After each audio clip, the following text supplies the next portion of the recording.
ఇప్పుడైతే Facebook, Instagram, Twitter, YouTube ఇలా రకరకాల సోషల్ మీడియాలు విజృంభిస్తున్నాయి కాబట్టి సినిమా ప్రేమికులకు సమాచార లోపం లేదు. అదే 1970 ప్రాంతంలో సినిమా సమాచారం కావాలంటే థియేటర్లకు వెళ్లి సినిమా చూడాల్సిందే. ఇది సామాన్య ప్రేక్షకుడి సంగతి. కానీ కొంత స్థాయి అభిరుచి కలిగిన ప్రేక్షకులకు, సినిమా క్రియేటర్స్కు మంచి సినిమాలు, అప్డేట్ కంటెంట్లు కావాలంటే మాత్రం ఏదైనా ఫిల్మ్ ఫెస్టివల్స్కి పోవాల్సిందే. అలా కాకుండా అందరికీ అందుబాటులో సినిమాలు ఉండాలంటే ఏం చేయాలని ఆలోచన వచ్చినప్పుడు ఫిల్మ్ సొసైటీలు పుట్టుకొచ్చాయి.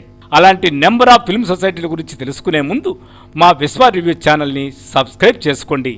ఇలాంటి న్యూ అప్డేట్ వర్షన్స్ మరిన్ని తెలుసుకోండి. ఇక అసలు విషయానికి వద్దాం. సత్యజిత్ రే, మృణాల్ సేన్, రిత్విక్ ఘటక్, గిరీష్ కర్నాడ్ లాంటి వాళ్ళ విషయాలు మారుమూల పల్లెలకు కూడా తెలిసిందంటే అది ఫిల్మ్ సొసైటీల పుణ్యమే అని చెప్పుకోవాలి.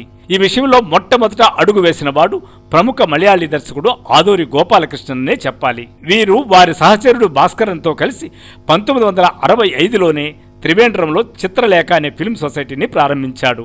అది ఎంతవరకు ఎదిగిందంటే చిత్రలేఖ అనే బ్యానర్తోనే ఆదూరి స్వయంగా స్వయంవరం అనే సినిమా తీశాడు. ఆ తర్వాత ఆ బాటలోనే కలకత్తా ఫిల్మ్ సొసైటీ ఏర్పడింది. ఆ సొసైటీ చిదానందాస్ దర్శకత్వంలో ఏ పోర్ట్రేట్ ఆఫ్ ఏ సిటీ అనే సినిమా రూపొందించింది. దానితో ఎంతోమంది మేధావులు, విద్యార్థులు, ఆలోచన పరులు రకరకాల ఫిల్మ్ సొసైటీలు ఏర్పాటు చేశారు. రాజకీయాలపై కార్టూన్లు వేసే బాసు చటర్జీ, జి అరవిందన్, శ్యామ్ బెన్గల్ ఒక్కొక్కరుగా ఈ ఉద్యమంలో పాలు పంచుకున్నారు. కానీ తెలుగు సినిమా పరిశ్రమ మాత్రం ఈ ఉద్యమానికి దూరంగానే ఉండిపోయిందని ఒక విధంగా చెప్పుకోవాలి. అయితే ఎడారిలో వయాసిస్సులాగా మాభూమి, రంగుల కల సినిమా దర్శకుడు బి నరసింగారావు ఆ ఉద్యమంలో తన వంతు కృషి ప్రత్యేక శైలిలో చేయగలిగాడు. ఏది ఏమైనా ఆనాటి నిజమైన సినిమా ఫిల్మ్ సొసైటీల ద్వారా మాత్రమే సామాన్యులకు అందుబాటులోకి వచ్చిందనే చెప్పాలి. సో ఫ్రెండ్స్, నా కథనం కానీ మీకు నచ్చినట్లయితే మా విశ్వ రివ్యూ ఛానల్ని సబ్స్క్రైబ్ చేసుకోండి, షేర్ చేయండి, కామెంట్ చేయండి, లైక్ చేయండి. విశ్వ రివ్యూస్ విశ్వనాథరెడ్డి. Thank you.